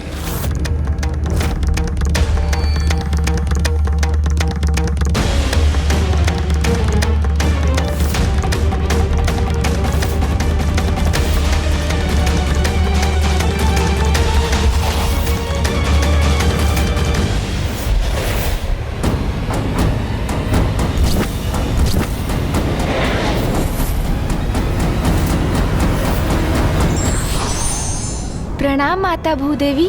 आपने अपनी अंतर्दृष्टि से जो देखा वो सत्य है गणेश जी। भौम महादेव का पुत्र है।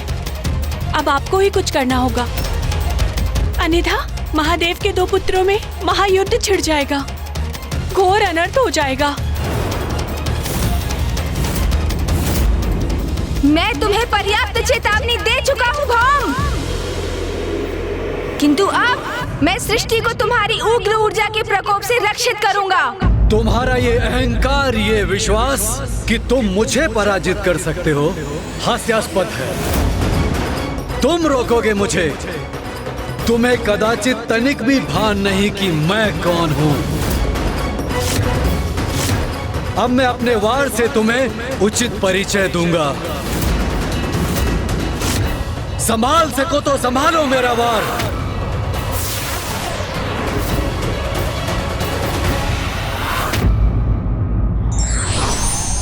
किसी भी अपरिचित परिस्थिति से सामना होने पर हमें सोच विचार कर शांतिपूर्वक प्रतिक्रिया करना चाहिए। तुम्हारा ये अहंकार, ये विश्वास कि तुम मुझे पराजित कर सकते हो, हास्यास्पद है। तुम रोकोगे मुझे। तुम्हें कदाचित तनिक भी भान नहीं कि मैं कौन हूं, क्योंकि वीर अपना परिचय अपने शब्दों से नहीं देते, उनका पराक्रम ही उनका परिचय होता है। अब मैं अपने वार से तुम्हें उचित परिचय दूंगा। संभाल सको तो संभालो मेरा वार।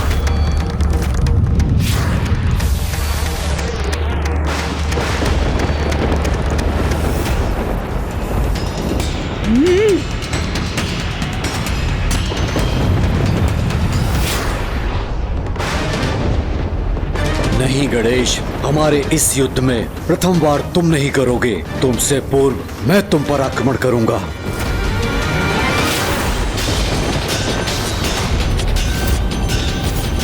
तुम युद्ध करोगे मुझसे? इतना दुस्साहस तुम्हारा?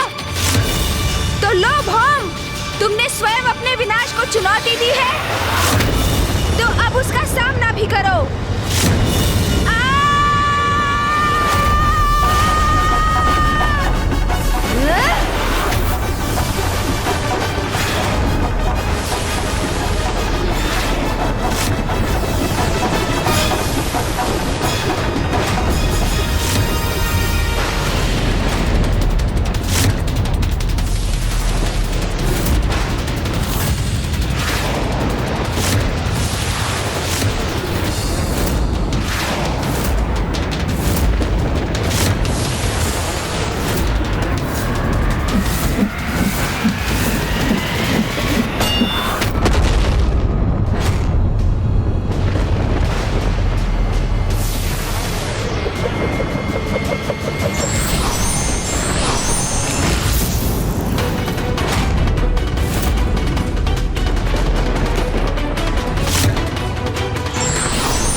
हमारे और इसके मध्य में क्यों आ गए तुम? तुमने मेरी योजना ही ध्वस्त कर दी। अन्यथा मैं अब तक इस अहंकारी भौम का अंत कर चुका होता। तुम्हें ज्ञात नहीं तुम ये क्या करने जा रहे थे? मैंने तुम्हें समझाया था ना, अपने क्रोध पर नियंत्रण रखना। कैसे रखूं अपने क्रोध पर नियंत्रण, जब मेरे क्रोध का स्रोत ये भौम मेरे समक्ष है?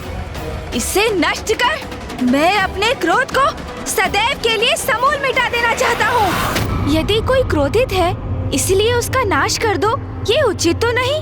और भौम के क्रोधित होने का एक कारण है जो मुझे ज्ञात हो गया है और तुम्हें भी ज्ञात करना चाहिए। तब तुम उसके क्रोध के मूल कारण को समझोगे। नहीं समझना, मुझे कुछ नहीं समझना।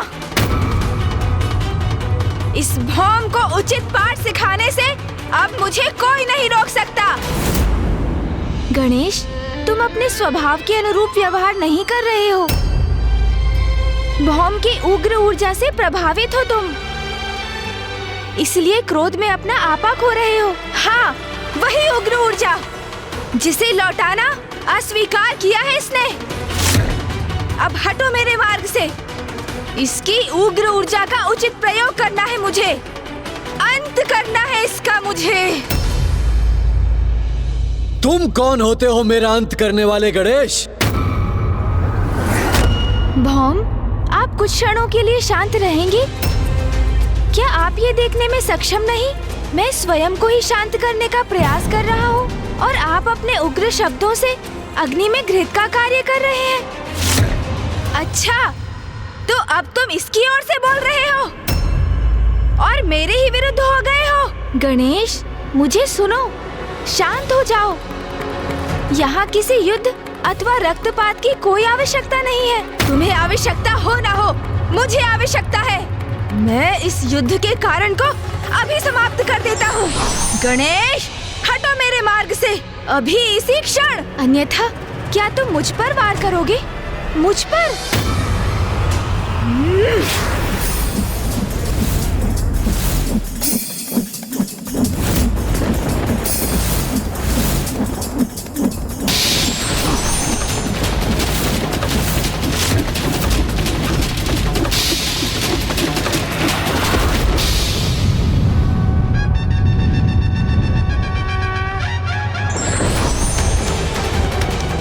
यदि भैया यहाँ होते तो तुम्हें मुझ पर वार करने के लिए बहुत कठोर दंड देते।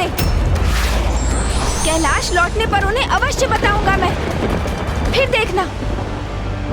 भैया यहाँ होते तो दंडित तुम होते। इस अहंकारी रक्तवर्णी युवक की रक्षा करने और मेरे विरुद्ध जाने के लिए। और उन्हें तो तुम कुछ तब कह सकोगे जब मैं कहने दूंगा तुम्हें। अब मैं सर्वप्रथम तुम्हें बांधूंगा, फिर इस भौम का भी उचित उपचार करूंगा।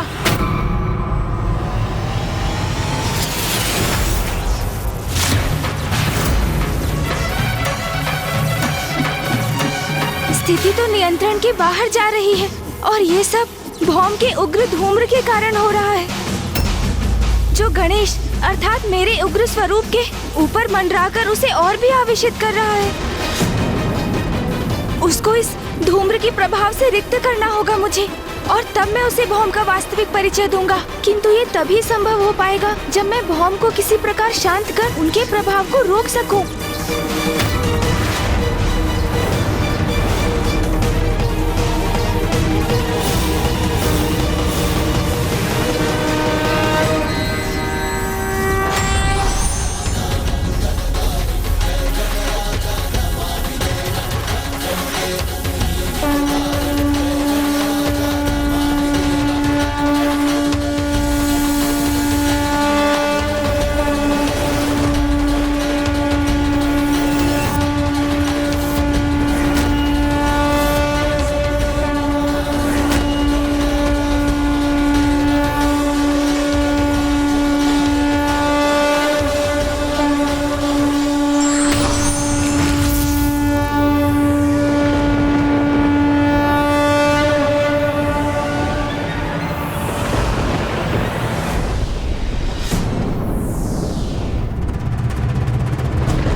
अद्भुत है इस दिव्य बालक की लीला। कितनी सरलता से इसने न केवल मुझे अपितु अपने क्रोधी प्रतिरूप को भी शांत करा दिया। इसकी उपस्थिति मुझे चिर शांति का आभास करा रही है। न मन में क्रोध और न कोई ईर्ष्या का भाव ही उत्पन्न हो रहा है। अब कहो, अब क्रोध शांत हुआ तुम्हारा?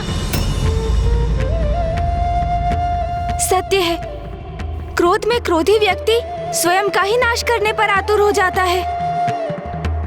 मैं क्रोधवश कितना बड़ा अनर्थ करने जा रहा था। एक बार पुनः मैंने अपने क्रोध को इतना बढ़ने दिया और जिसका दुख है मुझे। किंतु ये मैं अभी भी नहीं समझ सका कि तुम इस भौम की इतनी रक्षा क्यों कर रहे हो। जब मैं तुम्हें वो दृश्य दिखाऊंगा जो मैं देख चुका हूँ, तो इसका कारण तुम भी स्वतः ही समझ जाओगे।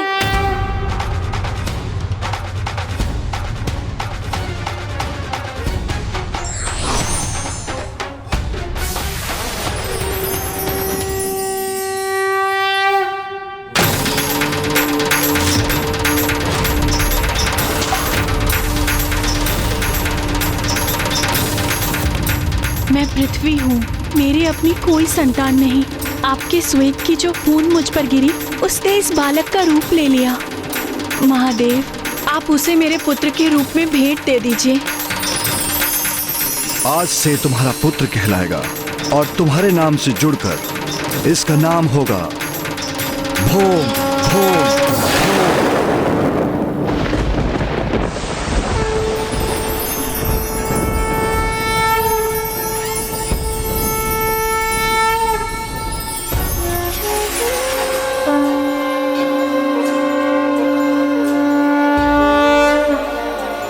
परम ब्रह्म महागणपति के इस दिव्य स्वरूप के दर्शन पाकर धन्य हो गया मैं।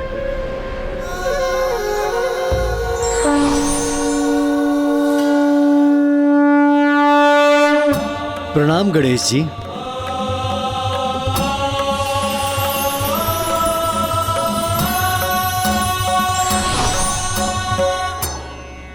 भौम, मुझे ज्ञात हो चुका है कि आप मेरे भ्राता हैं,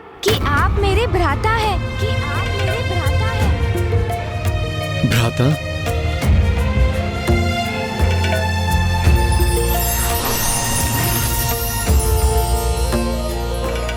भौम, आपने मुझे पूर्व में ही क्यों नहीं बता दिया कि आप पिताश्री के ही पुत्र हैं, मेरे भ्राता हैं। पुत्र भौम ने इसका प्रयास तो किया था। जब पुत्र भौम को ज्ञात हुआ कि उसके पिता और कोई नहीं स्वयं महादेव हैं, तो वो उनसे भेंट करने कैलाश गया था। आप कैलाश आए थे? किंतु कब? आपके जन्म दिवस पर, जब कैलाश में आपका जन्मोत्सव मनाया जा रहा था, तब मैंने कैलाश में प्रवेश करने का प्रयास किया था, किंतु महादेव के 2 गणों ने मुझे वहां प्रवेश द्वार पर ही रोक दिया। मेरा बहुत अपमान किया और मुझे वापस लौटने को कहा। उसी दिवस से भौम इस आशा में तपस्या कर रहा है कि महादेव उससे प्रसन्न होंगे, उससे दर्शन देंगे और अपने पुत्र के रूप में स्वीकार करेंगे। आपको कैलाश से अपमानित होकर लौटना पड़ा। ओह, तभी आपको मुझसे इतनी ईर्ष्या, इतना द्वेष है, और इसलिए मुझे आपकी ये उग्र ऊर्जा निरंतर प्रभावित कर रही है, क्योंकि आपकी उग्रता का लक्ष्य तो मैं ही हूँ ना।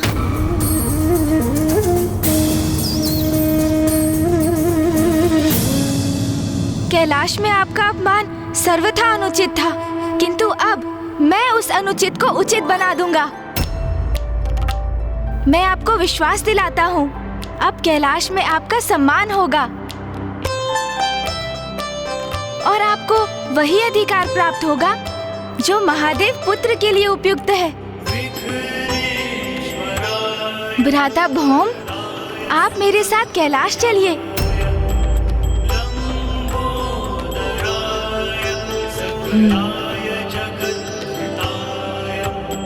गणेश जी, मैं आपके साथ सहर्ष कैलाश चलूंगा, किंतु मेरा एक अनुरोध है। माँ भी हमारे साथ चलेंगी। नहीं पुत्र, अपने पिता से भेंट करने के लिए ये यात्रा तुम्हें ही करनी होगी। मेरी किसी भी यात्रा का आरंभ और अंत आपके बिना कैसे संभव है माँ? यदि आप नहीं चलेंगी तो मैं भी नहीं जाऊंगा। भ्राता भौम कदाचित उचित कह रहे हैं, आपको भी साथ आना ही होगा माता। उचित है पुत्र, मैं भी चलूंगी। चलिए मूषक जी, हम भी कैलाश जाकर भ्राता भौम के स्वागत की तैयारी करते हैं। इस बार इनका बहुत भव्य स्वागत होगा, ये मेरा वचन है।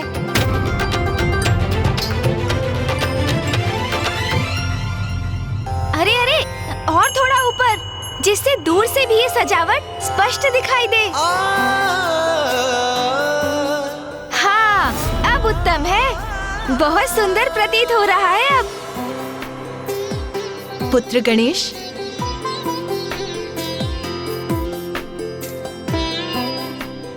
माँ, मैं आज बहुत ही उत्साहित और आनंदित हूँ, क्योंकि आज कैलाश में एक अत्यंत विशेष व्यक्ति का आगमन हो रहा है और ये सब कुछ उन्हीं के स्वागत के लिए हो रहा है माँ। किंतु पुत्र गणेश, कौन है ये विशेष अतिथि, ये तो बताओ। हाँ माँ, हाँ, मैं अवश्य बताऊंगा, किंतु आपको उनके लिए अपने हाथों से विशेष खीर बनानी पड़ेगी। आप बनाएंगी ना खीर? अवश्य गणेश। इसके पूर्व मैंने तुम्हें कैलाश पे किसी के भी आगमन पे इतना प्रसन्न नहीं देखा। अवश्य ये अतिथि अत्यंत विशेष होंगे। अपने पुत्र के इन विशेष अतिथि के लिए मैं खीर अवश्य बनाऊंगी।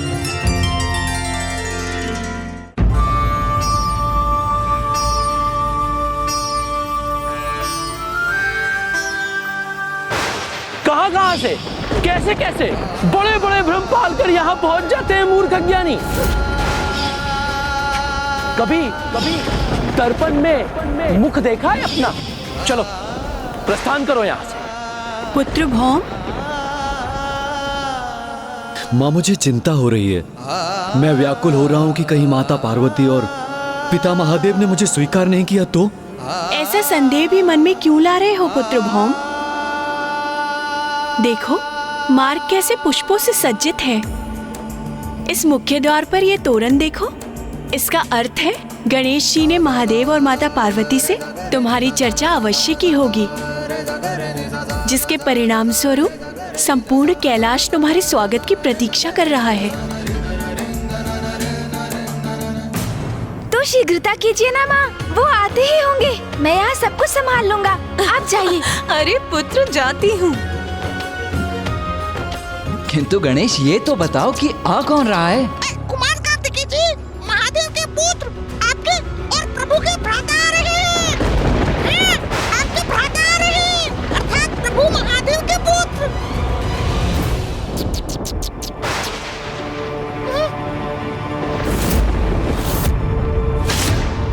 हमारा भ्राता?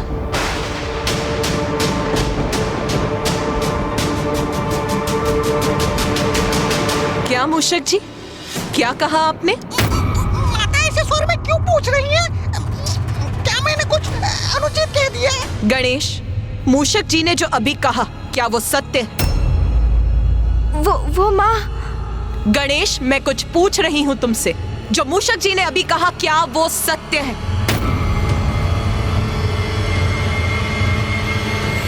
हाँ माँ।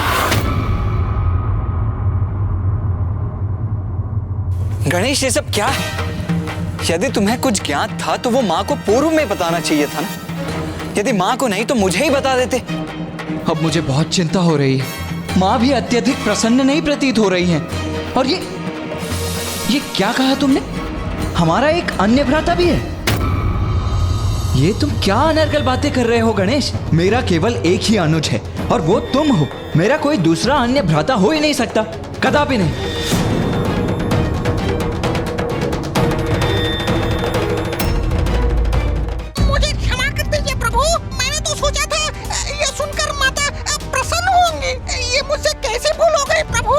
स्वयं को दोष मत दीजिए मूषक जी।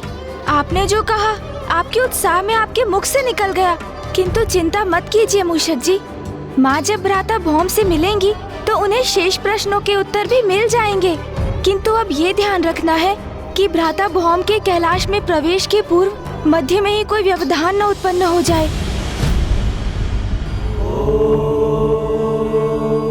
स्वामी। उमा, आप इतनी व्याकुल क्यों हैं? क्या हुआ प्रिय? स्वामी, क्या आपको ज्ञात है आज कैलाश में किसका आगमन होने वाला है? जिस विशिष्ट अतिथि के लिए गणेश इतनी धूमधाम से कैलाश में तैयारियां कर रहा है, ज्ञात है आपको? कौन है वो? उमा, कौन है ये विशिष्ट अतिथि? तोतला जी, माता तो अत्यंत रुष्ट हो गई हैं। अब विशेष अतिथि के स्वागत का उत्तरदायित्व तो आपके और मेरे कंधों पर ही है।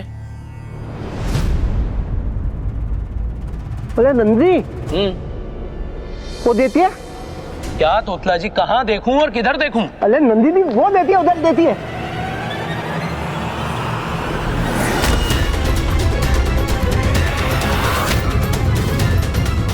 मैं भोम महादेव पुत्र हूँ, उनसे भेंट करने आया हूँ।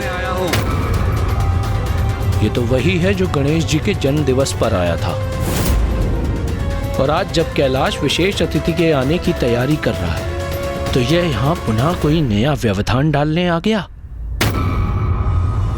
ये दोनों तो वही गण हैं जिन्होंने मेरा अपमान किया था।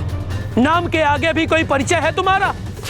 कैलाश जैसे पवित्र स्थान पर असत्य को सत्य कहने की धृष्टता करते हुए लज्जा नहीं आती तुम्हें? तुम यहाँ से जाते हो, अन्यथा मैं तुम्हें यहाँ से जाने के लिए विवश करूं।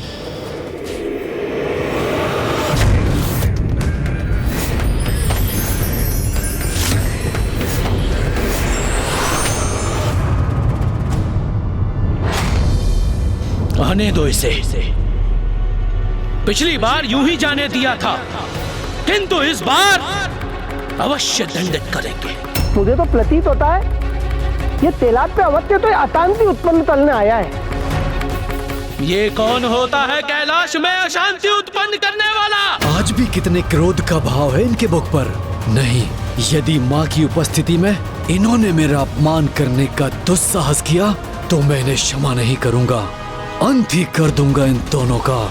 विश्वास रखो पुत्र, इस बार तुम्हें कोई अपमानित नहीं करेगा। यहाँ जो होगा वो पुत्र गणेश के वचनानुसार ही होगा। उमा, बताओ कौन आ रहा है कैलाश? आपका पुत्र। किंतु गणेश तो लौट आया था। तो क्या कार्तिकेय कहीं गया था और अब लौट रहा है? नहीं स्वामी, गणेश नहीं, कार्तिकेय नहीं, आपका एक अन्य पुत्र। उमा, ये आप क्या कह रही हैं? कौन सा अन्य पुत्र? आपका तृतीय पुत्र आ रहा है आज।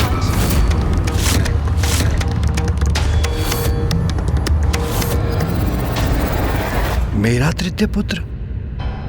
कौन सा तृतीय पुत्र? रुको, रुको, रुको। अगर तुमने एक कदम और आगे बढ़ाया तो मैं तुम्हारी हड्डियां तोड़ दूंगा।